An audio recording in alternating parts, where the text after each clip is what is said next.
E aí, pessoal, futuros policiais e futuras policiais de todo o Brasil, sejam bem-vindos. Se a meta é concurso de carreira policial, a gente sabe que a lei de crimes hediondos é figurinha carimbada na prova. Então se prepara, porque esta é a análise definitiva que vai colocar todos os pontos dessa matéria no seu bolso. Vamos juntos dominar essa lista.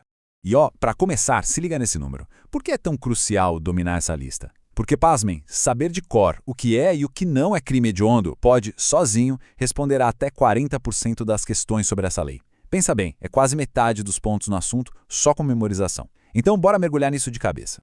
Beleza? Esse aqui é o nosso roteiro, o nosso mapa da mina para aprovação. A gente começa com um princípio que comanda tudo. Depois, vamos dissecar a lista. Crimes contra a pessoa, contra o patrimônio e os outros que sempre caem. Aí, a gente entra na diferença crucial entre hediondos e equiparados. E para fechar com chave de ouro, as regras especiais, aquelas que as bancas amam cobrar. Vamos começar pelo alicerce, pela base de tudo.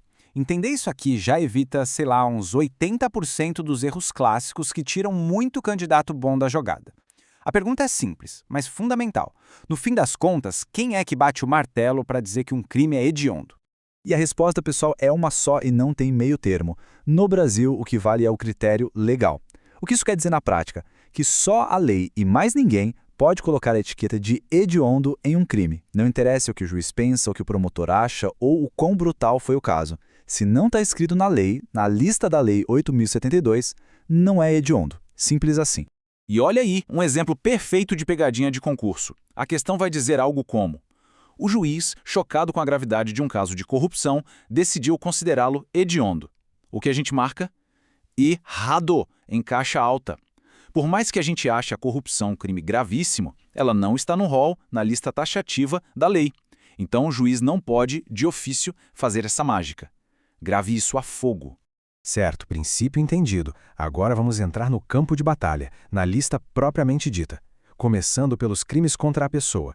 E aqui, gente, o diabo mora nos detalhes. São esses detalhezinhos que separam quem passa de quem fica pelo caminho.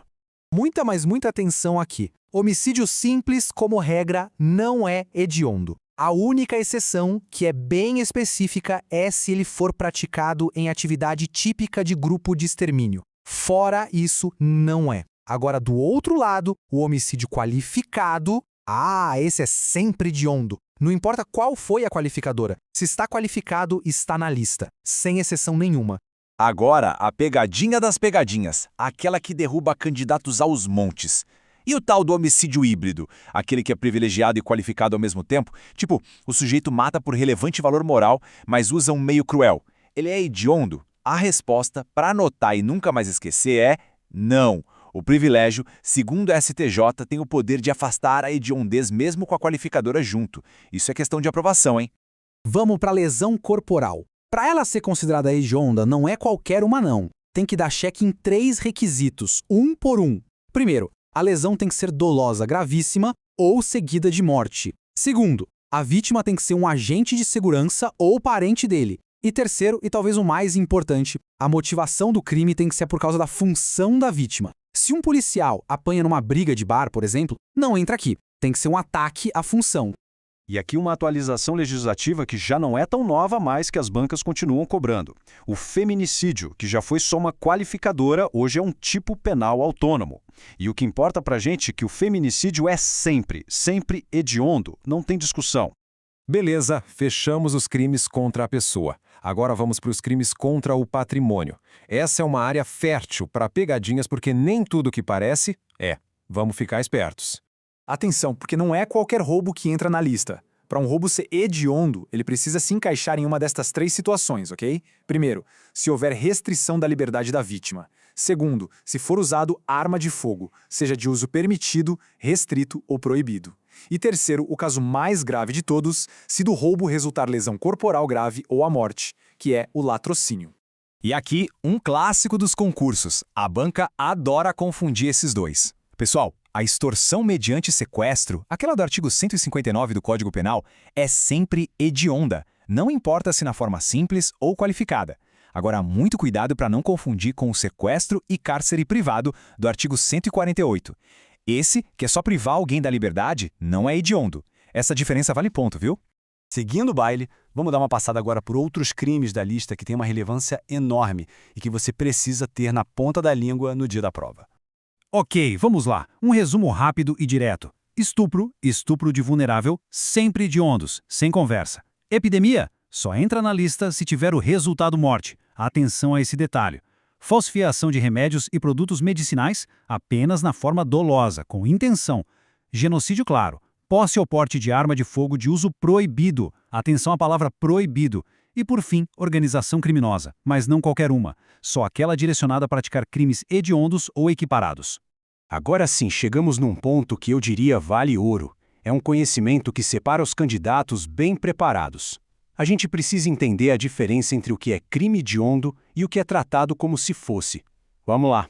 E para começar, eu lanço a pergunta que já eliminou muita gente boa. O famoso 3T. Tráfico de drogas, tortura e terrorismo. Eles são crimes hediondos? Pensa um segundinho aí, porque essa resposta pode ser o seu diferencial. E a resposta é um sonoro não. Tecnicamente, eles não são crimes hediondos. Eles são equiparados a hediondos. A lei e a Constituição dão a eles o mesmo tratamento penal severo, as mesmas consequências. Mas na hora de classificar, na teoria, eles são uma categoria à parte. Se a questão afirmar que o tráfico de drogas é um crime hediondo, a alternativa está tecnicamente errada. Eles são equiparados. Certo, entendemos a diferença. Mas e daí? O que isso muda na vida real, na prática? Quais são as consequências de um crime ser rotulado como hediondo ou equiparado? É isso que as bancas querem saber. A resposta vem direto da fonte, da nossa Constituição Federal. Esse inciso é a pedra fundamental de tudo. Ele diz com todas as letras que tanto a tortura, o tráfico e o terrorismo, quanto os crimes definidos como hediondos, são inafiançáveis e não podem receber graça ou anistia. Então, para resumir e organizar na cabeça, para todo o grupo, seja hediondo ou equiparado, vale um pacote de 4 proibições. Eles são insuscetíveis de anistia, graça e indulto, e também são crimes inafiançáveis. Ou seja, é o tratamento mais duro, mais rigoroso que o nosso ordenamento jurídico prevê.